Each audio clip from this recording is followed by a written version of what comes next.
Here we go. Noel Nation, welcome into another episode of the Renegade Rundown with yours truly, George, owner of RenegadeReport.substack.com, and this lovely channel at the Renegade Report. It's my beautiful and lovely co-host, Jen Santee, aka Jen Noel 2013, or at Jen Santee 1890 on X, and of course you can find her at Jen Santee on all the other platforms. We are here on a beautiful, well, I don't know how beautiful it is in Memphis, but it's a nice day here in Florida. I'm a little under the weather myself. Jen's baby, I believe, isn't feeling too hot. But here we are on a Tuesday. We wanted to get in here and have some fun with the fans. How are we doing tonight, Jen? Doing good, doing good. I'm enjoying it. I've had a big time these last couple of days. I have had a blast. I don't know about you. Oh, absolutely, without a doubt. It's always fun covering Florida State and following all the happenings. But we got a court date coming up May the 2nd, which I believe is going to be this Thursday. So Friday, we're going to be right back to law and order with you guys.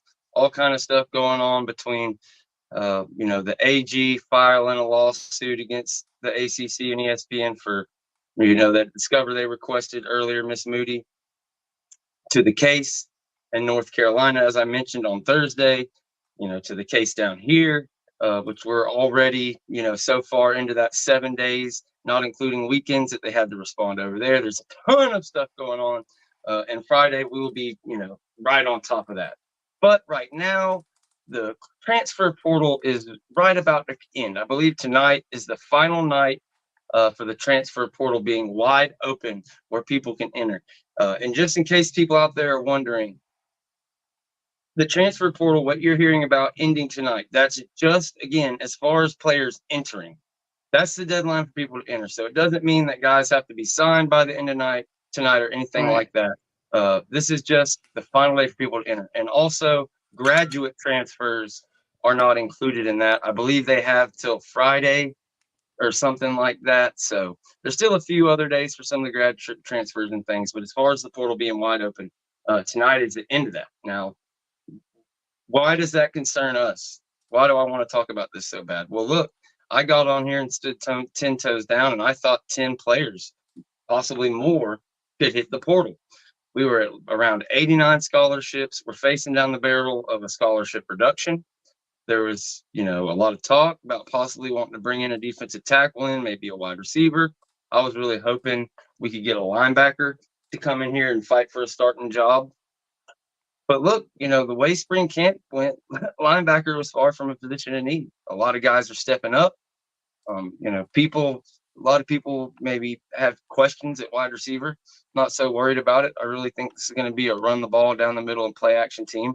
I'm still not against grabbing, any of those positions if they open up, great. But the point is, there's no worry about scholarships.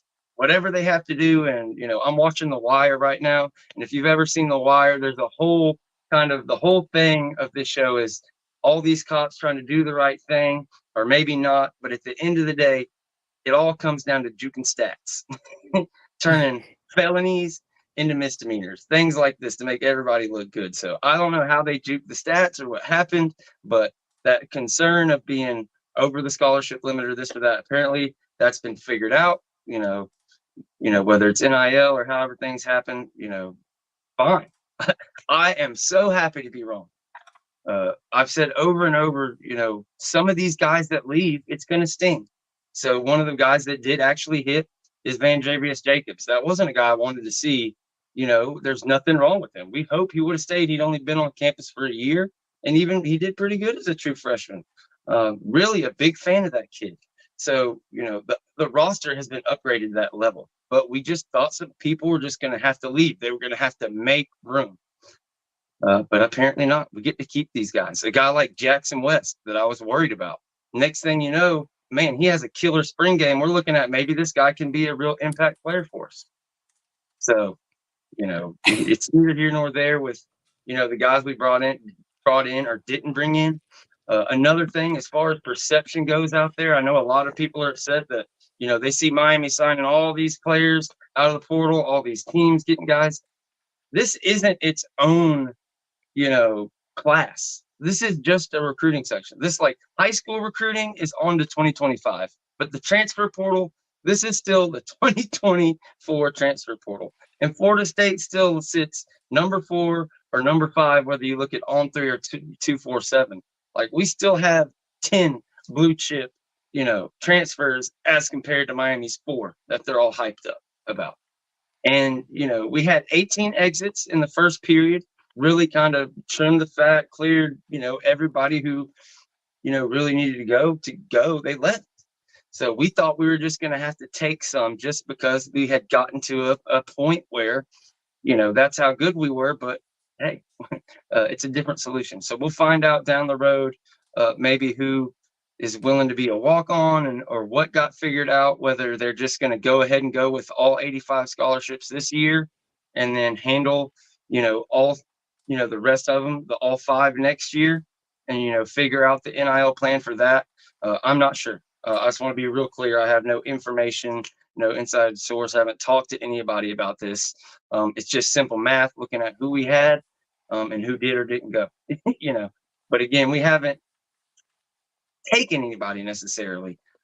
But anyways, before I get into my rant kind of about the recruiting rankings as compared to a team like Miami, like that graphic that I mentioned, that's on the thumbnail there, or just at large, kind of 6 through 10 on the overall rankings on your 247. Just where the perception overall of where Florida State is recruiting versus the reality of where we are in 2024.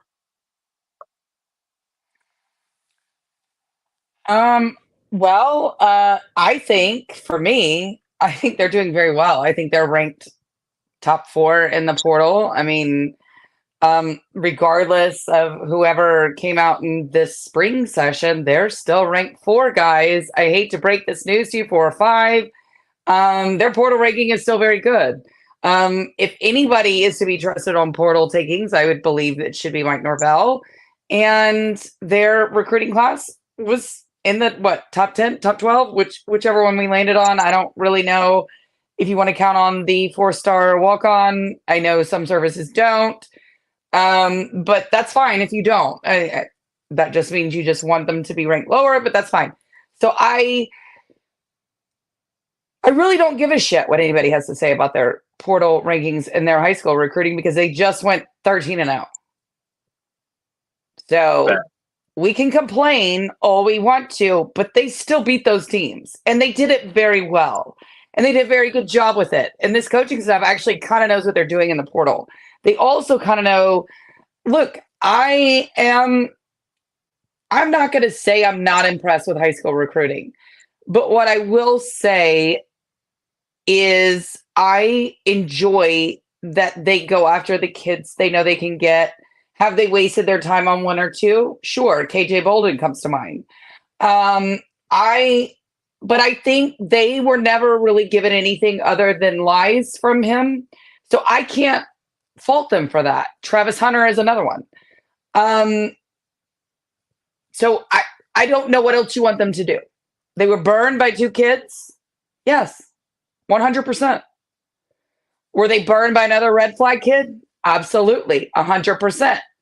But I feel like I'm not going to go into names, but you know, parents can be an issue. And to me, that seems like you kind of dodged a bullet there. That's all I'm going to say. There we go. Yeah, there's, as far as the portal and exits, there haven't been some, like, anybody that's crippled you, anybody that's left that's just been like, oh no. Derek McClendon kind of stunk, you know, a guy that played a ton of snaps for you, could have been a good part of the rotation, but he wanted the opportunity to start. You can't fault him. You know, same thing with another guy, Marion Cooper, who just re-entered the portal, goes out to Colorado. It didn't work out. I saw some people retweeting that, so we hope he lands on his feet somewhere. But just what I really want to pour out is just the realities of modern recruiting. You know, people get so caught up in the rankings, but everything has changed. This draft, this kind of series of events that went on the last year, this is the very first set of data we've ever had. You spoke on it. according to the rankings, yeah, overall top 10 recruiting class, number 10 on 247, number 9 on On3. But when you look at that top 10 on 247, really and truly, in my mind, you flip it. Like literally, in my mind, it's Florida State 6, Miami 10, and those teams, Notre Dame, that's in the middle, you can flip it. When you look at the overall blue chips, it's Florida State signed 6, 7 more than each one of these guys. And each one of these guys, they've signed 10, 15 more 3-stars. But for whatever reason, the value put on a blue chip that is a transfer portal guy pales in comparison to the value of a high school guy. Even in the case of a Jaylen Brown, who literally was just a top 100 all-world 5-star on some of the recruiting services guy. But, the next year you bring him in the portal and it's no good. It's not like this guy was a character guy, this or that. It's just a transfer. The same thing for the 5 Alabama guys. People are like, oh, well, they don't have production. Okay. But all of a sudden, we got it. And sophomores from Alabama. Nick Saban was the head coach. He left. Like, there's a reason. They're not just some money grubbing, this or that. These are kids who went to go play for Nick Saban. Their coach left, and they took advantage of the portal. And we got them over. We're supposed to now be scared of what Poly County State quarterback that went into Miami now because Mario has this amazing recruiting prowess in the portal. It's just amazing to me. It's so stunning. And I even heard Josh Pate like, oh, this kid's going to be great. What does Florida State's portal look like? You're just comparing some like Grand Valley State quarterback to Jaylen Brown, a wide receiver out of LSU. I can't with these people anymore. I really can't. This Miami love to me is so funny. It's so amazing. And it's going to blow up in their face again because Mario Cristobal is still the coach. I'm sorry. He's still got to put his bra on the same way with the rest of us females do. And he's still going to lose that game. I'm sorry. It's just the truth. Old Mario needing the man's ear. But yeah, when you look, and this is what is lost in translation. The portal goes both ways. When it comes to Florida State, what Norvell and Derek Ray have been so amazing at is keeping the guys that want to be here, keeping the guys who have a legit opportunity to compete, play for snaps here, and the rest of them, we wish you well. Good luck going on down the road. So this comparison that I made, I said, okay, because Miami's chirping, there's all this talk about there. Well, like, oh, that was your only thing. Miami's top 4 recruiting in high school. If this isn't there anywhere close in the portal, let's know where close. Miami's loaded. Do y'all think, how are y'all going to compete with them? Well, look here. Here's the problem that Miami has and that people just don't understand with the portal. I guess they just see one guy at a time. It doesn't add up. But I'm just going to read it out here. And I posted this on YouTube. It's on Twitter. It's on everywhere you can find it. But on 247, you can go and sort for the top 10 portal players, okay, including exits, including entries. So both directions, the highest rated players to either come or go.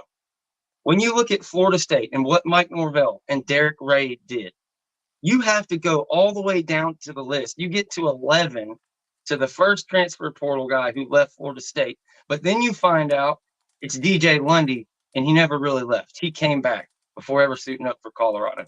So then you have to go down to number 12, meaning that before you find the first person, the highest ranked person that left is number 12. That would be the quarterback, Mr. Tate, who if he was on campus, he would be our 4th quarterback right now, legitimately. Okay, when you look at Miami, how far do you have to go before you find a player that exited up there? Number 2. Cam Ward, who of course is a great pickup for them. They added Cam Ward. I'm a giant Cam Ward fan. I hate he made that decision, but right underneath him is Colby Young. So that's pretty bad. Okay, now we go to the next guy that they got, Damian Martinez. Okay, the next person is an exit, number 4, Nigel E. Kelly. Number 5, exit, Tyler Van Dyke. They did pretty good. They got 3 entries in a row at 6, 7, and 8. But then you drop down to 9 and 10. Collins, I'm not even going to attempt to say his last name. Some guy went to UCLA. Number 10, Jaleel Skinner, a guy they were all about until he hit the portal. Then he's not shit. Number 11, Rashard Smith. So 1, 2, 3, 4, 5.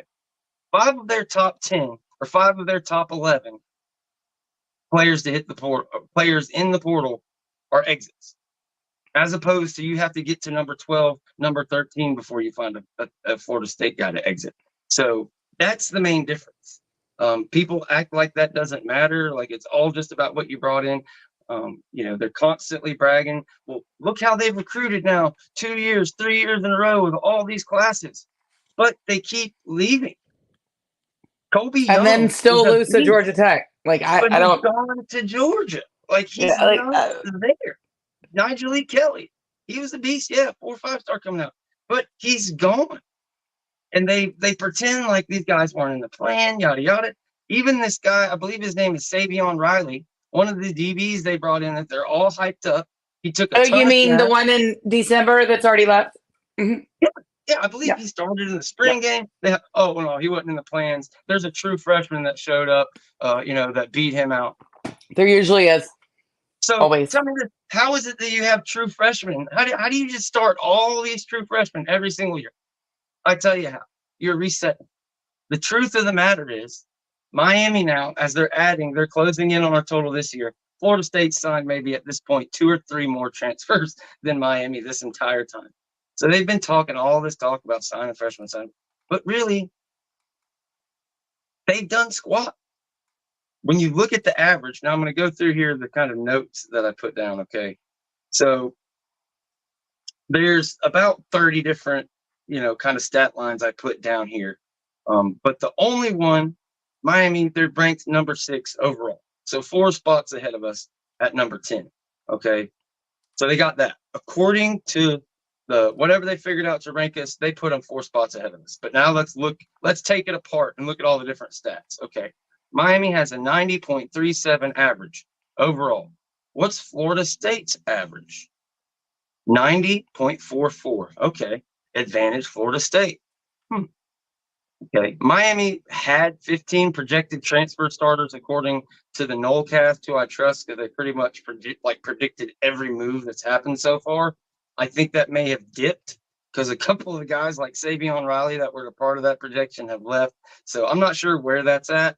But even when you ask Miami fans, they will tell you 11 or 12. So literally over the half of their roster, just like a Florida State team the past couple of years, will be starters. Florida State is sitting at about 10, 11 projected starters, a hair under Miami, who, they're only high school, of course. Now, when you look at what I was just talking about, their average portal guy they brought in, 88.81. Their average exit, 88.67, almost identical. Now, last year, when you look at Florida State under this category, it was unreal. There was almost like a 20-point gap where we were bringing in guys with an average of like 85, and it was like 60s in the point of the exits at one point. It got up closer to 70, but it was a giant gap. Not quite as much of a gap this year as I've explained, just because the bottom of the roster has been so good. So our exit average is 86.4 and our pickup 89.73. We almost average a blue chip pickup in the portal, which is unreal because there's just not that many portal blue chips, and the fact we're able to grab some of those. So now let's break down the high school recruiting, because that's the biggest gap. Of course, they're at number 4 according to Service. Florida State at number 12. But again, when you break that down, 14 blue chips for Miami, 13 3-stars. Good for a 52% average. Florida State, 16 blue chips, 7 3-stars. Good for a 70+% average. So again, I mean, it's not really close. The only difference there kind of rests in the fact that 3 of Miami's blue chips are 5-stars according to Service. I'm not going to try to hide that. It is nice having those 5-star guys, but we'll see how much of a difference those 3-stars are against, for example, the portal. Even including Miami, all these great gets they've got, they're sitting at 4 blue chips and 7 3-stars from the portal. And I'm not sure if that's Savion Riley. I believe he was a 3-star, so he doesn't count in that. Their blue chip percentage in the portal, 36%. It's pretty pathetic. Florida State's blue chip percentage in the portal is, like I said, a hot 70%, I believe. Where is that at? Yes, 70%. So Just there's really no competition there. But at the same time, if you really want to believe that Miami is more talented than us because they've been higher rated in the high school rankings the past couple of years, you're fine, believe it.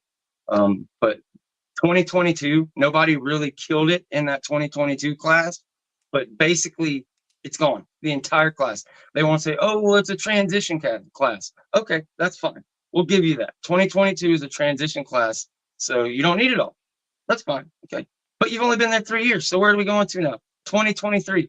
All these guys that started at true freshmen last year, 2,700 snaps. Well, we're seeing them hit the portal in droves. They're gone. Where are they going? So, okay, you had another one, a number 4 class. So you're going to start a bunch of true freshmen this year? No, you're not going to do it again. You freaked out and you're signing all these portal kids. You're going to sign 12, 13 of them. Why is that? Because, hey, you signed 21 fucking 3-stars this go around, and you can't put 23 stars out there to play 3,000 snaps, or you're going to be terrible. So it's just aggravating. And what the glory, and I'll wrap this up on what Mike Norvell, what Derek Ray has done.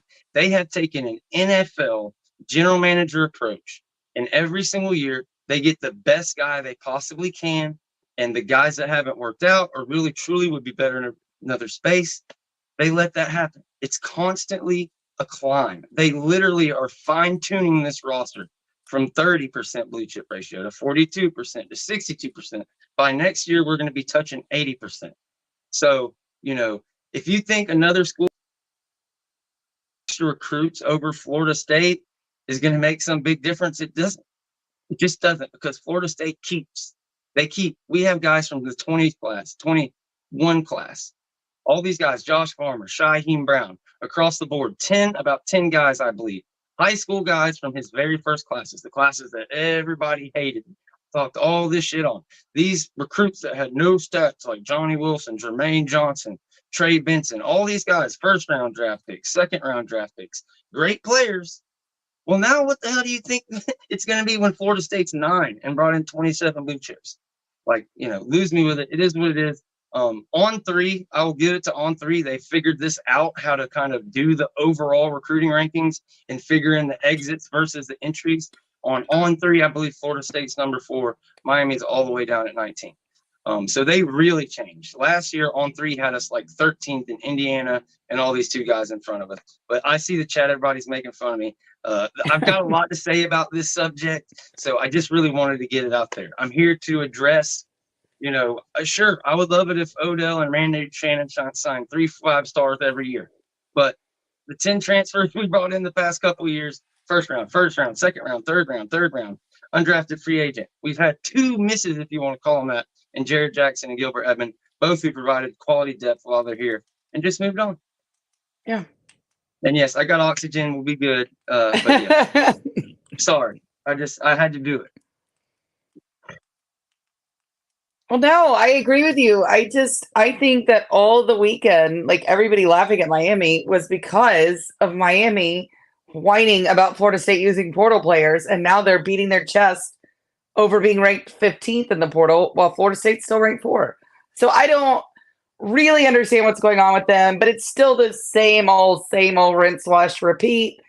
Guys, their sources, trust me, bro, on the internet. They're going to be really good this year, because they picked up these portal players that are way better than anybody Florida State has. And we know this because they're ranked lower, okay? They're ranked lower. So we know this because they're telling us, trust us, bros. So we're all getting attacked because we're making fun of them. And it's fun. It's just funny. It's all in good fun. You don't have to go, freak out over it, but it's still funny. But again, Mike Norvell should not be questioned in the portal. He is probably the one coach you shouldn't question in the portal. Mario is probably the one you should be going, are you sure about that? Are you sure? Are you sure? Because Mario is the one with all this talent. We've all heard this for years, right? I mean, he has all this talent. He's such a great recruiter. He just can't win games, So you can lead a horse to water, but you can't make him win it. You know what I mean? I'm sorry. I am not scared. Mario Cristobal could have Tom Brady on offense. Let's see, Gronk back there with him. Hell, I'll even throw in Aaron Hernandez for fun. Okay, Aaron Hernandez for fun. Let's just get crazy here. And then Warren Sapp on defense, Derek Brooke on defense, and I guarantee you he still wouldn't win a damn thing. No title, no ACC, because it's Mario. So again, I just, it's great. It's all fun. It's all games. But I only care about what Mike's doing because I trust what Mike's doing. I just enjoy making fun of Miami, and it's been a whole big old fun weekend because them beating their chest over their portal players, and they're still ranked in the teens, and they're not even acting like it. They're like, look at us with our portal like wins. It's like, okay, that's cute. Sure, Jan. Have fun. Enjoy your night. Love ya. It's just a new day and age in college football. And I'm not trying to sit here and just completely hate on the services. I appreciate what they do. It's a great resource to be able to look at. It's just a new day and age. You have to adjust. When you look at what Mike Norvell has done with his previous 4 portal classes, I mean, this one blows it away. It's not even close by comparison. 10 blue chips. That's my gripe. If 2.7 acknowledges, okay, they list them as blue chips. So when you do your overall, why is there not a bigger bump? And like I said, to On3's credit, they did a lot better job. And I think it's going to happen. When you look at the top 100 players taken in the draft, Florida State had 6, mostly transfers. We had 10 guys drafted. 9 of them were transfers. But I'm really happy that we're finally going to get, because I'm not worried about high school recruiting. I love it. I've seen what we've done with less. I've seen what we've done with the 16, 18, the 20 ranked recruiting classes. Like, when you look at the climb and the trajectory of this program, we jumped considerably all the way down to 12 on 24/7 and 10 or 9 or whatever it is on 3. If he could do what he did with Shaheem Brown and Joshua Farmer and all these guys who were people talked massive shit about Odell, about Shannon, about all these guys that got signed back there. Well, look, now they're starting on a team that's just got through. They got snubbed. They went 13-0 and got snubbed for a playoff. Great odds to make the playoff this year. You just had 10 guys drafted. So what do people think he's going to be able to do with this 2024 class? So it's really exciting. I can't wait to see these guys all compete.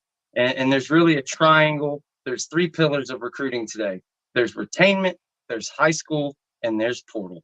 And you better be damn good at 2 of them.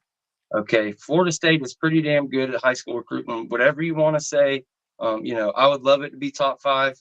Historically, that's what they've been, but it's just not the be-all, end-all. And I think Mike Norvell, part of the reason you haven't seen him, up there fighting for top 5 classes or getting more high school guys or being more focused on that. Obviously, COVID had a part to do with that, but just how these kids are these days. There's only so many salt of the earth guys you're going to bring into your program that are actually going to be able to fit and stay. You see it in Jalen Brown leaving LSU. All the guys we're being able to bring in because maybe there's one thing, it doesn't work out. Maybe they get homesick, whatever the case may be. And you've seen all the top guys say it, evaluating out of the portal. Hell yeah, it's easier. You're seeing them literally play the game. So when your coach, when the coaches, what they really do well is evaluation and development, why wouldn't you take advantage of it? And the exits versus the entries, that's the thing that people really don't pay attention. People talk all day long about, look at UGA. They're high school. They're doing it the old way. But what's UGA's retainment like? It's unreal. It's out of this world. They keep all of their guys. We got a Jermaine Johnson, but to them, as the offensive linebacker in their defense, he just wasn't going to be able to make that impact. He only had 5 sacks. So we got him and turned him into a first rounder. We were able to get Marvin Jones Jr., but you saw what would happen when we tried to get their left tackle. That didn't work out. You saw what happened when we tried to get this, they're retaining. No, they picked up the phone and called the NCAA. Yeah, that turned into a whole thing, but it's, whiny little bitches. If you can be great at high school recruiting and retainment, sure. Have Mario kept all those players from that 22 class, keeps all the 23 class, yeah, they'd be starting all these juniors, but they're not. They're looking at starting true freshmen again. So it's just, people do these things and add up 3 classes worth of recruits and look at this, look how Mario's done. It's like, but at least a third of those guys aren't there anymore. And it's not like it's the 3 stars left because they couldn't compete. No, it's the 4 and 5 stars at the top of the freaking class who left. Look down Florida State's exits. Look who left for us. It was not the top of the line guys who were in the rotation. It just simply doesn't happen. We lost Treshawn Ward. That was the closest one. We lost Biscuit, but besides that, damn near our entire offensive line comes back. We lose a Bless Harris, which stinks, but here's a transfer that came in 2 years ago and walked into a starting position. He was getting pushed out. He wasn't going to have a spot to hang his hat this year, outside of a backup role. So, it's a beautiful thing. I guess the reason we're fighting this and dealing with this, people look at last year and the playoff snub and all that as kind of a fluke. So we get this year, get out there, go make a playoff, win the ACC, kick everybody's ass, really show that talent disparity when we play a Miami and a Florida. It's going to be over. But all the negative recruiting that's been done the past 3 years on Mike Norvell and the portal and not being able to do this, it's just really crazy that people are still standing on it after the draft. But it's a beautiful thing. If you know, you know. Yeah. Well, I just, me, I do kind of enjoy making fun of Miami. It was just funny to me. I don't give a shit how many portal kids you take. I'm not going to sit there and knock your program for it. Good for you. Who cares? But those assholes are the ones who spent months and months.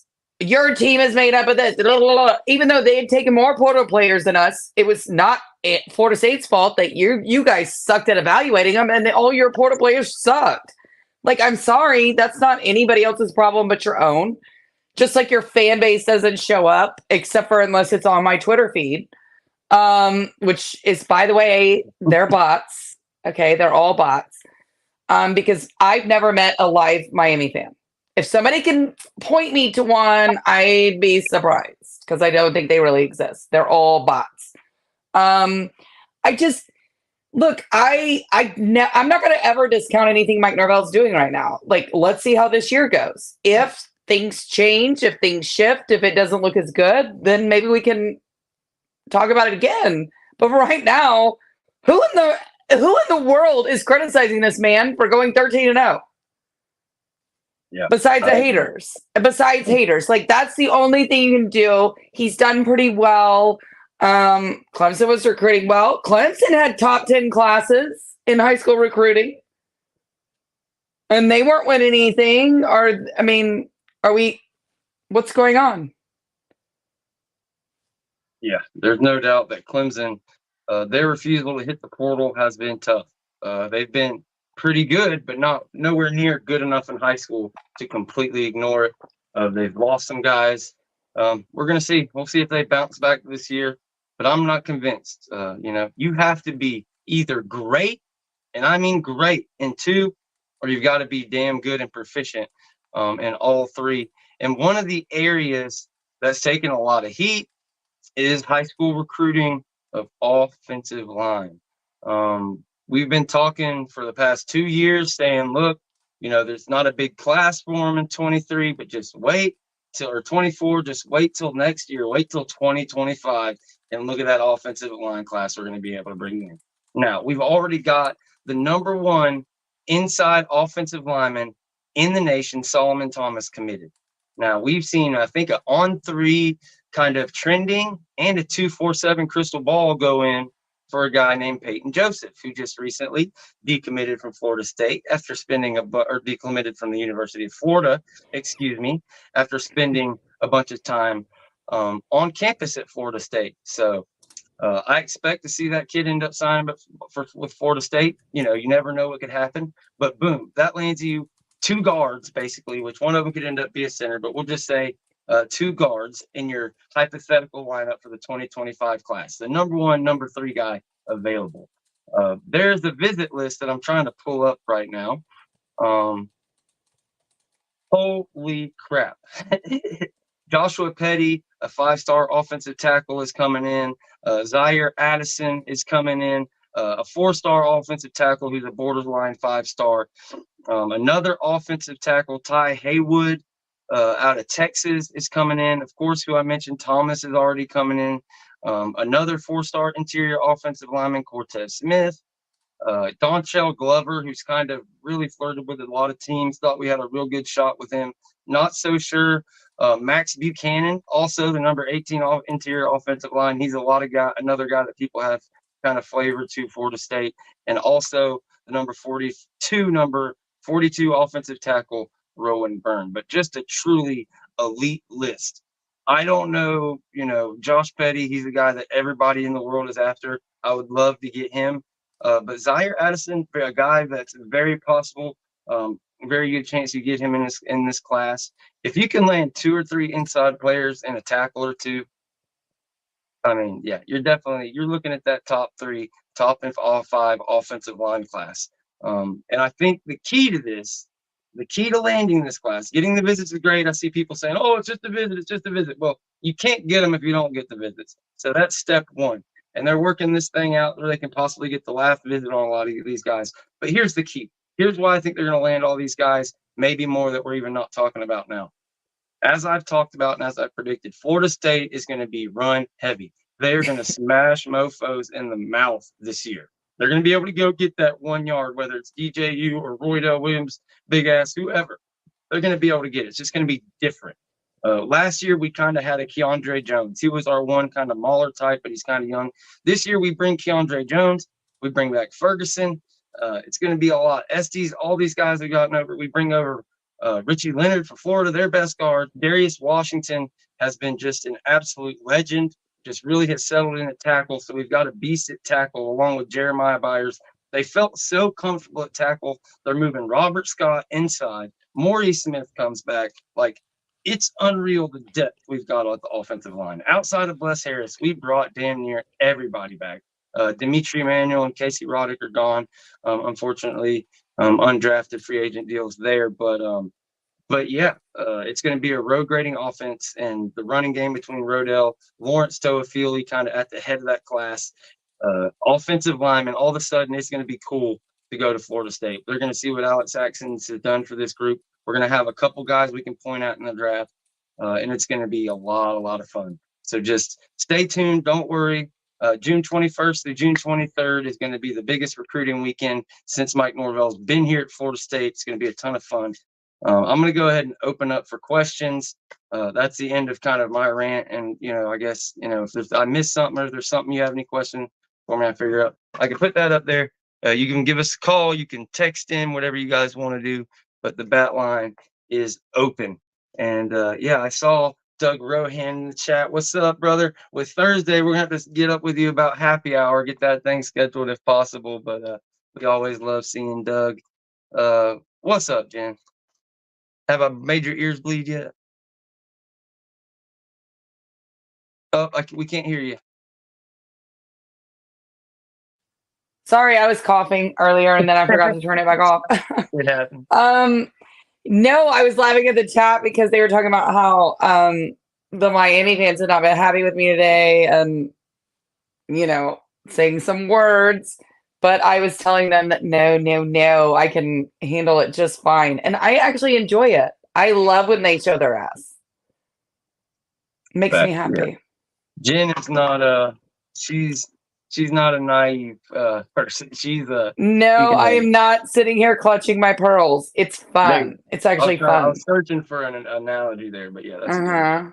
Yeah. Girl Master says Tony Mitchell, Alabama safety, just hopped in the portal. I know we looked into a safety earlier in this portal cycle. I saw that. 23 kid, top 125, I think they said. I haven't spoken to anybody. Like I said, he just hit. Look, VB is loaded. Like when you look at safety, we've got Conrad Hussey, Shyheim Brown, Devontae Brown, who we brought from Miami, Ashton Barker, who's just impressed and gotten better and better, alongside with KJ Kirkland and the young freshman we brought in this year. Safety, we're good. But, if Surtain wants him and he's that guy and wants to bring him in, hell yeah, bring him in. I'm all for it.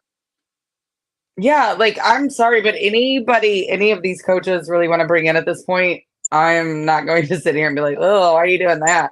I'm old enough to remember a fan base that was upset when Trey Benson was brought in. So I'm not, wasn't me. It wasn't me, but I'm old enough to remember that. So I am A-okay on any sort of criticism at this point. Yeah, the chat's talking about I guess Camden Fryer. It's F-R-I-E-R. So I think that's why people weren't understanding who you were talking about. But yeah, he's an extremely powerful young wide receiver for a true freshman. They had a video he was squatting shit somewhere 400 to 500 pounds, like insane for a freshman. And he's a legitimate wide receiver. A lot of people think he might be like a slot guy, your kind of stereotypical white slot wide receiver. He's not that. This dude is like his kind of dad was, a legitimate outside wide receiver who can, beat you over the top and do all the things you want him to do. So yeah, definitely look for him to have a big year, and we'll see what we can get out of Fryer. Definitely looked good in spring camp. Definitely heard great things from him for sure.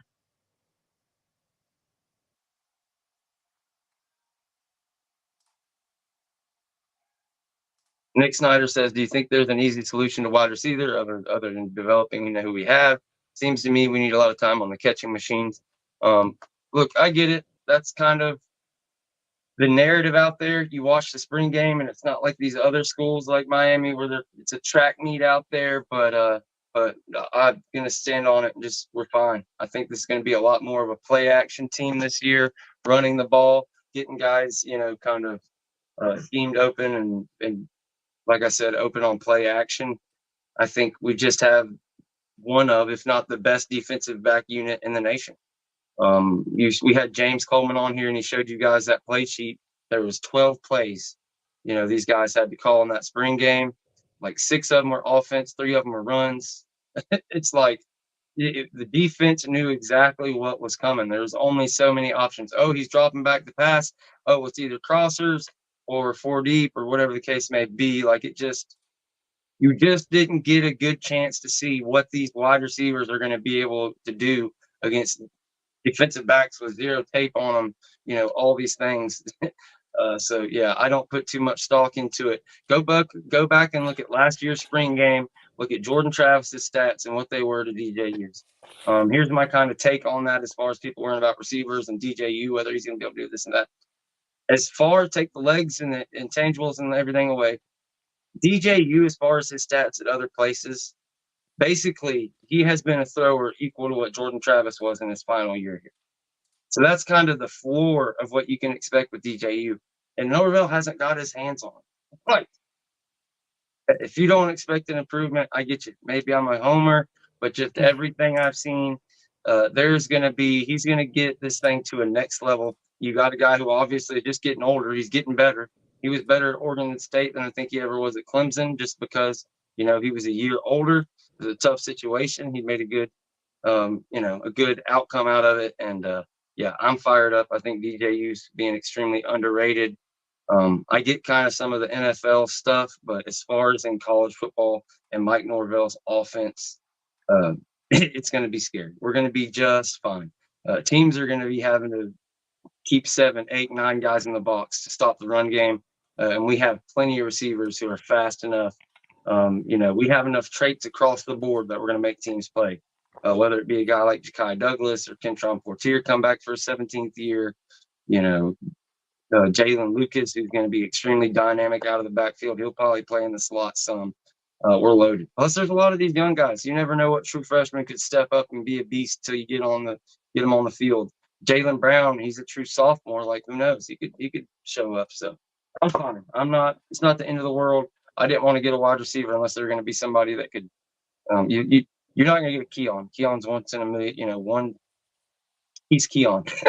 But right. If you get somebody that was like a legit starter level outside guy, I would have went for it. But between Malik Benson, Hakeem, and all the young guys, it's such a shame Justin Hill went down. But no, we're gonna be just fine. Yeah, I think so. I think we're gonna be just fine on wide receiver. I just think, some kids have been banged up, and we didn't bring some superstar out of the portal, but there wasn't one there. So, I think we're going to be just fine. without a doubt.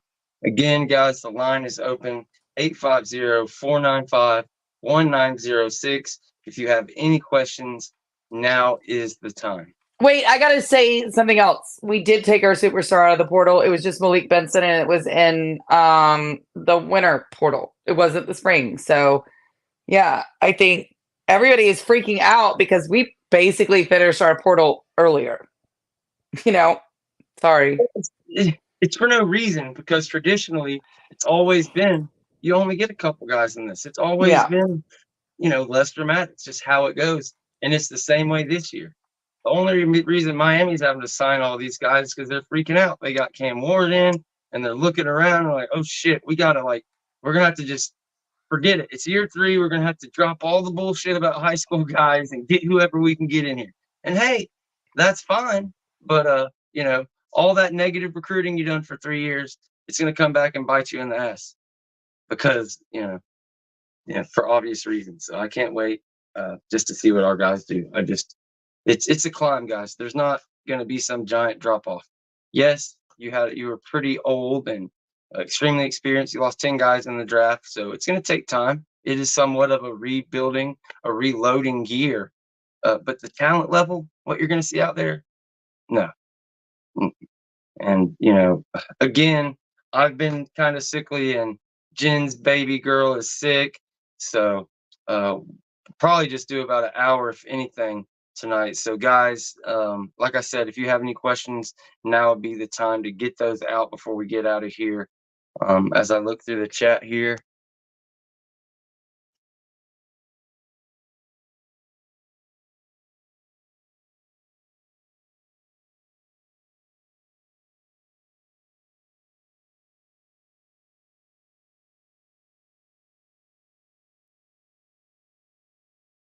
Well, I don't see a ton of questions, guys. Come on now. Now is that time. If you got any questions, get it out there. We're going to shut this thing off here pretty quick. It's been a blast. I'm kind of at a loss. I went there about 90-0. I got most of the stuff there that was all out on my mind, but we really appreciate you guys for joining us while you're here. If you guys could please hit the like and the subscribe. It's totally 100% free. It won't cost you nothing. You don't even have to set your alerts, but I'd appreciate it if you set your alerts. We'll let you know when we do a show. But every single subscriber just is huge. It's about 60% subscribed, 40% unsubscribed. So that 40% of y'all, please hit that subscribe button. We sure appreciate it as Jen gets back here with us. Looks like I saw a question come in. Has Coach Norvell been interviewed since the draft? I love to know what he thinks or feels about it. That's a great question. I don't think I've seen anything quite yet. Angelo says Trub Life. So yeah, we're getting pretty close to Trub Life. That's for sure. Yeah, I can't wait. I love hearing Norvell talk, and I can't wait to see. But yeah, outside of his texts and different things, the videos of finding out people were drafted, I don't believe he's done an interview yet. But yeah, that will be really fun to see. I'm sure he's super fired up, as one should be. I mean, it's the final element. Like, there are no questions anymore. Like, he's done it all. What else more do you want to see? He reached the top 10 overall recruiting mark, absolutely destroying the portal retainment. You go 13-0, you win the ACC championship. Like, the only thing left is people think it's a fluke. But I just wanted to hammer home to you guys that it is not a fluke. This whole thing I've been saying for 2 years now. The first time I said it was back in December of 22, I think. Mike Norvell is ahead of a curve that the rest of the country can't even see. I truly meant that, and here we are. I think people are starting to see it. They don't quite see it yet. Like I said, On3 with their ratings has done pretty damn good job. They've done a lot better than other ones, but the kind of proliferation of the roster and just narrowing it down and making it better and better. That 18 guys that came off of this roster is huge. People they want to overlook it. But if you're not a Norvell, if you're not a guy ready to take it to the next level, play at the level that they want, you're not going to want to be here. They're not going to want you to be here. It's not going to work. But if you've got the right attitude and you're on that climb mentality, then you're going to be great and you're going to be here. And that's what you see every single year. It just gets sharpened and sharpened. And after losing all those people and everybody freaking out, I look across the board and I've got a senior starting at safety. I've got a junior starting at one quarter. I got a senior at the other corner. I got a senior at linebacker. I got a sophomore or a junior at the other linebacker. I got seniors across the board on the offensive line. I've got a redshirt senior quarterback. I've got a senior running back. It's like, what? Where's the giant drop off? I don't get it. And I get people want defensive tackle commits, but at the end of the day, at defensive tackle, we got Josh Farmer, we got Daryl Jackson, we got some younger guys. You don't know where the big drop off is, George? We got Grady Kelly. What's that? You don't know where the big drop off is for these the miserable fans. The miserable fans were upset that Jordan Travis was the starting quarterback for years, by the way, for years. But now they're upset that the quarterback is DJU, who they were praising when he committed to Clemson. So again, I can't. I'm really not going to do this with the miserable fans. You hated Jordan, now you hate DJU when you love DJU, and we're saying that Florida State was never going to be anything because DJU type quarterbacks go to Clemson, and so again, I don't need it. I just don't. How about let's just be happy. We came off a 13-0 year. Okay, that's it. That's all we got to do. Let's be happy. I totally agree. R. Wilmer says, anyone know what Mike's golf handle cap is? The man definitely grip it and handicap. Anybody know what his handicap is? I'm not sure, but I've seen a couple videos of him hitting some shots. I believe he had like a hole-in-one on a par 3 or some shit that happened not too long ago. Maybe it was an eagle, but him and Urban Meyer go to some kind of charity golf event. They bring home the championship, and I have no doubt that Mike Norvell carried that.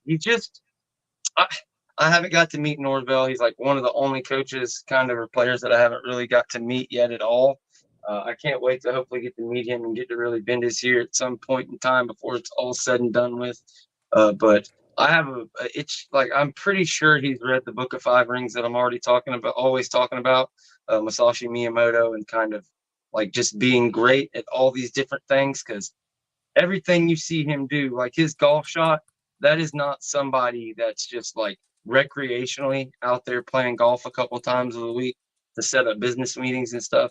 He looks like a PGA golf level swing. I mean, it's like a beautiful thing. If you didn't know who he was and you just watched a clip of him hitting the ball and you did an ESPN highlight behind it like it was the Masters, I'd believe it. So maybe some golf people can tell me I'm crazy, but anyways, that was cool to see him out there. We didn't see any rumors about Urban Meyer as a recruiting assistant or anything like that, thankfully. But no, but no, it's no. Yeah, but yeah, it's I'm not going to sit here and tell you that we're going to be 13-0 exactly like we were last year. But as far as overall a floor of a team, of a talent overall, it is climbing year in, year out. This is more of a 2022 in terms of, kind of your big time depth and making a championship run more than 23. But again, in 2022, the blue chip percentage was 31%. And we had just brought in all these transfers who were diamonds in the rough. They certainly weren't a bunch of blue chips. So 2024, yeah, sure. Yeah, we replaced a lot of positions, a lot of guys starting for the first time. But the blue chip percentage, it's up over 62%. And just so people know, another piece of evidence of why things have changed, it's not just Florida State. You look at the top 5 teams, 3 of them, 3 weren't over 50% blue chip teams. You had Washington at 38% make it to the national championship. 38%. Florida State was at 42% and should have made the playoff. Unfortunately, got snubbed. Went 13-0. Had 10 players drafted. Michigan, who had however many players drafted, they 13. weren't very high. I think they 13. Were like 52% or something. 13 guys drafted. So it's a new day. The way these blue chip ratios and things work, it's just different. It used to be the only real metric you had was high school recruiting and blue chip ratios. And guys didn't transfer. If they left, it was the JUCO route. It pretty much ruined your career. Some guys like a Cam Newton could get kicked out and make it back to D1 and then win a national championship, but that was extremely rare. It's just not the case today. It's just not the case today. You can leave. It's hard to stash a talent that should be starting in your second and third string just because it'd be better to let this guy start this year and you'll still have him next year. They're not going to do it. It has to be of meritocracy. You have to be out in the open and honest. Louisville, whatever they said, or fucked up and brought in turncoats or Trojan horses. Sorry about your luck. You see, 10 guys hitting the portal in the spring when you thought you were good. I'm sorry. It's just that shit ain't happening at Florida State. They're on top of it. You can believe us. You can call us homers, rainbow pushers, all you want. Mike Norvell's got that guy. Florida State's that team. And all I can do is tell you to just watch. Just watch. After this year, what happens when what we put on the field, it's going to end it. And I'll go ahead and tell you, Florida State, Mike Norvell will never sign a class outside of the top 10 again. And, if they strengthen retainment, as I believe they will, you're going to see less guys leaving just because the roster is just up to such a high level. There's not much more pruning left to do. There's really not much people that compete, but who knows? We may step up to another level and lose some people that we really love. But yeah, Mike Norvell, this staff is going to bring the best valuable possible players they can bring in that are going to be able to play. If they can't play, they're not going to bring them in. So that's all I got to say on it. But I guess I'm done unless you've got anything else or anybody's got any questions. I mean, I don't. But what else we got going on this week? We've got the show Friday, correct? Right? You've got Voice of College Football on Wednesday. And we have a new show starting on Monday.